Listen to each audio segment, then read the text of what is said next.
ಬ್ಯಾಡರಹಳ್ಳಿಯ real estate agent ಹೊಂಬಾಳೇಗೌಡ ಅವರ ಮನೆಗೆ police ಸಮವಸ್ತ್ರದಲ್ಲಿ ನುಗ್ಗಿದ ದರೋಡೆಕೋರರು ಪಿಸ್ತೂಲ್ ತೋರಿಸಿ 20 ಲಕ್ಷ ನಗದು ಹಾಗೂ ಅರ್ಧ ಕೆಜಿ ಚಿನ್ನ ದೋಚಿ ಪರಾರಿಯಾಗಿದ್ದರು.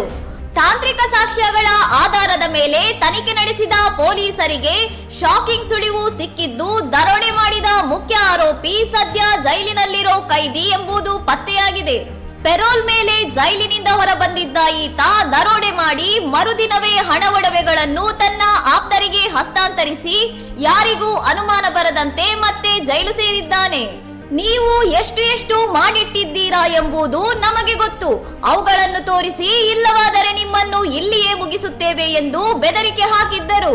ಮನೆಯಲ್ಲಿ ಹಣ ಇರೋ ವಿಚಾರ ದರೋಡೆಕೋರರಿಗೆ ತಿಳಿದಿದ್ದು ಹೇಗೆ ಎಂಬ ಬಗ್ಗೆ ಪೊಲೀಸರು ಈಗ ಕುಟುಂಬಸ್ಥರ ಮೇಲೆ ಅನುಮಾನ ವ್ಯಕ್ತಪಡಿಸಿದ್ದು, ಕೈದಿಯನ್ನು ವಶಕ್ಕೆ ಪಡೆಯಲು ಸಜ್ಜಾಗಿದ್ದಾರೆ. ಇನ್ನಷ್ಟು ಸುದ್ದಿಗಳಿಗಾಗಿ ನೋಡ್ತಾ ಇರಿ ಸೌರಂ ಟಿವಿ.